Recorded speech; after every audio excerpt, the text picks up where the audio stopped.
Hey everybody, go Bears. The 127th big game is upon us this Saturday in Berkeley.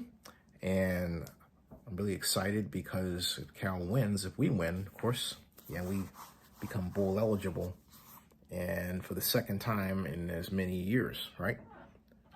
So now we're not possessive of the greatest record, of course, but then neither is the focus of my video live stream here, the Stanford Cardinal. And I really, really believe that Cal can blow out the Cardinal. Stanford is blown out, 5 times this year. They started out against TCU. That was a blowout. They were blown out by SMU. They were blown out by 2 other schools. They then found their footing against Louisville and won last week. They played a close game earlier in the year against Wake Forest and arguably should have won that game, but didn't.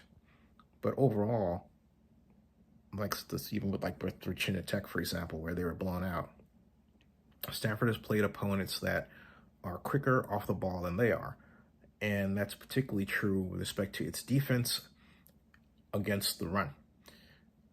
But schematically, Stanford makes some errors. They play a standard hybrid format in front that's a lot like what football teams like in particular, Los Angeles Rams play, where it looks like you have 2 down linemen and the ends stand up. It's an NFL standard today. Frankly, I hate it. And I'm very happy the 49ers don't use it often. They have, but often. But I digress. I don't like it because I believe that defensive linemen should control the line of scrimmage, and it should be coordinated with the movement of the linebackers and the defensive backs, and in a single gap philosophy. That's what I believe, and it's pretty much worked over the years for those organizations that have adopted it, like for example the Dallas Cowboys under Tom Landry. But I digress.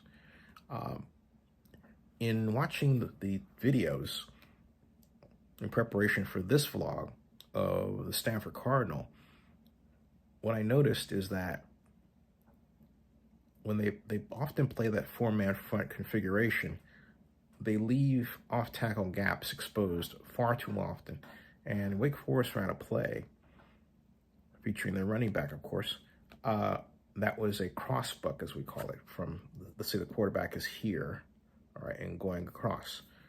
But I thought, wait a minute, what if we spread them out? Put them in a 4x1 with a tight end as the 1. Kind of like this, okay? This is what I'm getting at. I will show you. There it is. This is our play, all right? This is our 4x1. Now, for those of you who are not initiated to such terms, 4x1 means 4 receivers to one side. Halfback, Ott, fullback, flanker, split end, okay? Offensive line, tight end. So just before the snap, the quarterback gives a signal where Ott goes in motion, and then once Ott reaches just about where the guard is here, the strong side guard. Why strong side? Strong side is the side of the formation with the most receivers. 4 here, 1 there. Strong side, weak side, right? Okay. So strong side guard, Ott goes into motion here. The snap is enough of a gap here for the ball to get to the quarterback and for Ott to get a handoff. And what happens is that when that occurs, and these blocks hit initially, because of the way Stanford plays the 4, they 2-gap with a tackle. So the tackle will be taking on the guard. But this end will go outside. And this is what happened with Wake Forest. It formed a natural crease there, okay? Similarly, Wake Forest had the running back here who ran this way. So but instead of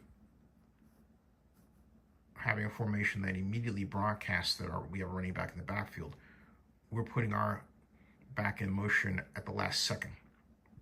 So it's a surprise. You don't know where that person's going to go. For example, that person could turn back or keep going or stay in the block. But in this instance, it's a handoff. And so this defense that's poised for a pass will basically be reacting to what, for all practical purposes, from formation structure, is a kind of a draw play. But there's no delay here. He's getting the handoff and going here, and he's searching for this gap. Now, if it turns out that Stanford has the defensive ends playing the outside gaps like that and leaving the middle open for the middle linebacker, or however they choose to play it, then I should watch to be able to go up here. All right. Now you're probably saying, hey, look, you got your defensive back coming across with Jayden. Yeah, I do. When he just stopped the run. Well, let's think about that. You have all of these linemen taking the defender's hand-on-hand. That makes a natural shield against this back just running in and trying to track down Ott. So more than likely, and this happens a lot, he gets tied up in the wash here and winds up getting in, getting blocked, getting tied up with someone else here if he takes the wrong angle. Or if he takes the right angle, he has to basically come out here, and when the running back pops through, hopes that he has the right body position to stop him. And then we have the free safety. The free safety, the way Stanford plays their frees, are back enough to where this close distance is an error. Really should be back here. And so he'll be almost out of position to make a play. If Ott takes a turn to the right and goes up, this would be a touchdown. At any rate, I believe we'll gain great yards out of this. You can gain 5, 6 yards, 8 yards, 10 yards of first down. You run this play 5 times a game during the big game, be very successful, and Stanford will have to counter it. So what would Stanford do to counter it? Well, one thing they can do is take their defensive tackle and play, what we call an this would be an underset. Why? Because you're moving the attempted tackle here, and you're effectively sealing these gaps. All right? Sealing these gaps. Maybe perhaps thinking that you're going to get him to run and you're in the right position to stop it. So that would be a stoppage. That's what they could do. But in moving the defensive over, undoubtedly moving this back over to be ready for this run, and then of course we have this safety coming in motion here with Ott, right? What we have is this. We have a vulnerable spot that can be taken advantage of by play action. So this is where we install our, if you will, counter play. I always believe you have to have a counter play. And so we start with the basic 4x1 quarterback, right? And then, of course, here, and flanker with a split end there, split in here, flanker, fullback, and halfback, Mr. Ott, right? So we have Mr. Ott go in motion to the guard, right? And I think you know what's going to come here, right? And then, of course, we have a fake. That's the fake, all right? Then 1, 2 steps back. Ott goes through the line and is going out for a pass.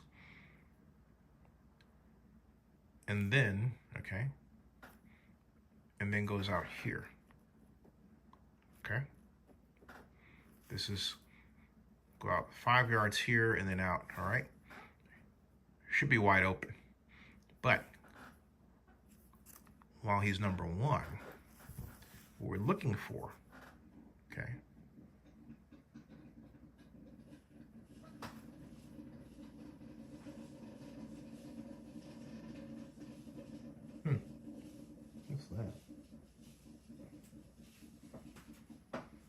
something over there. Hold on a second. It was odd.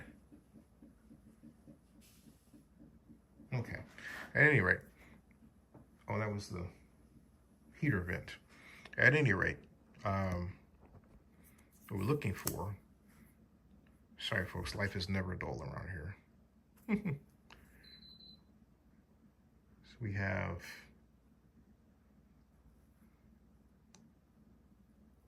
there, 1, 2, 3, right? And then of course we have our 4 here, safety, doing this, okay? So he's going to be on him. We've got the free safety here. Free safety bites on the fake. This safety is over here really out of position if he's going to be covering man, right? We have the linebacker who more than likely is going to blitz. He's not going to just sit there and play a zone. Well, he might, okay? Like center field, okay? But even if he plays center field, okay, he's still going to react to this fake, right? So we have fullback running it up, okay? And we have the flanker. The flanker running what I call a glance pass, all right? And that's here. So this is about 12 yards downfield, okay? And you would say, so what happens if he gets there and doesn't get the pass, right? He keeps going. Crossfield, okay? He keeps going, right? To like depth of about 25 yards. But at 12, with a fake, I expect him to get the ball. Look what's happening. Defender, defender, fake here before going back, okay? Void. We've got inside coverage here, but take a look. Because the fullback is going straight up, this defender has to react to the fullback, and the fact that that defender is on the fullback, right? So that defender is going to get tied up, have to go around, okay? Which gives us the gap that we need for him to get this pass. Meanwhile, over here, we've got I'm going to take this defender because I don't want these. I don't like having my receivers too close to each other unless it's for gadget reasons. But what I'm going to do in this case is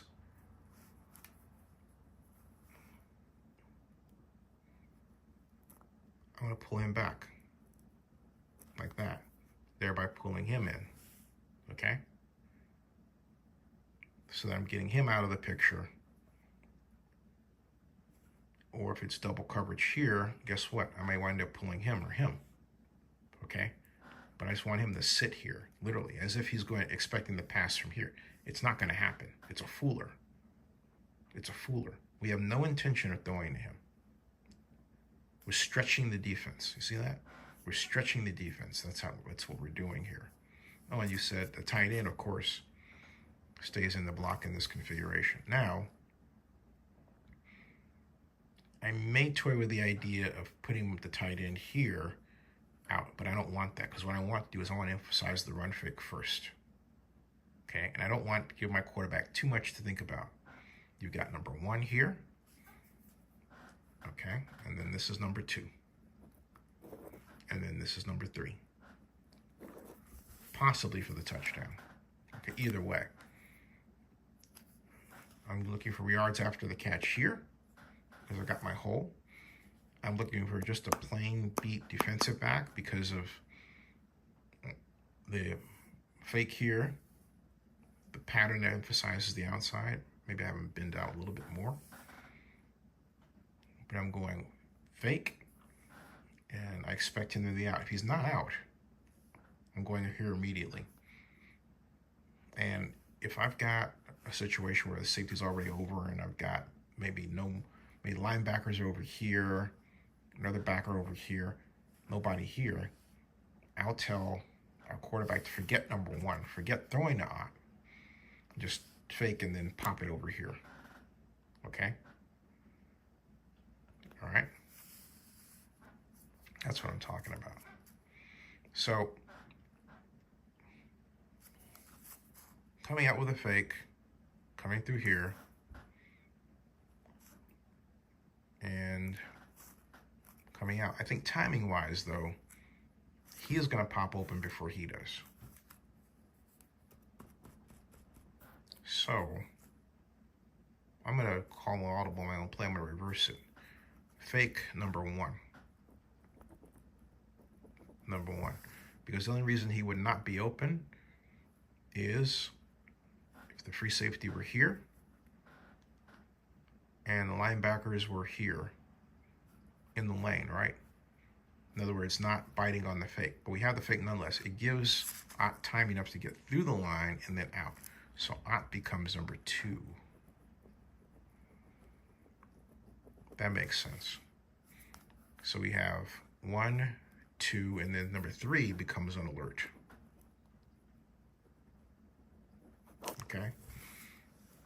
In other words, we're not going to ask our quarterback to necessarily wait for him to be his number 3, right? We're going to say alert because we want the quarterback to be on alert that you could break open quickly, and so just forget these guys and go here. But fake 1, then 2. And there's the play. So there's our set. These are the 2 plays that, if Cal uses them, will be extremely effective against the Cardinal because they're especially designed to combat the Cardinals' defensive issues. So what are your thoughts? And do you... I was trying to get this going. Yeah, I can't get this to turn around. There, finally. Do you have a play? What's your play? What's your prediction for the 127th big game at Berkeley? It's sold out, by the way. All right. Let me know what you think. And remember, hey, alumni, go Bears. All right? Go Bears. Dude, I think we're going to blow out the Cardinal. If we don't, we're going to have a lot to talk about. All right, we'll see you. Subscribe to Zania62 on YouTube and bookmark NFL News by Zania62.com.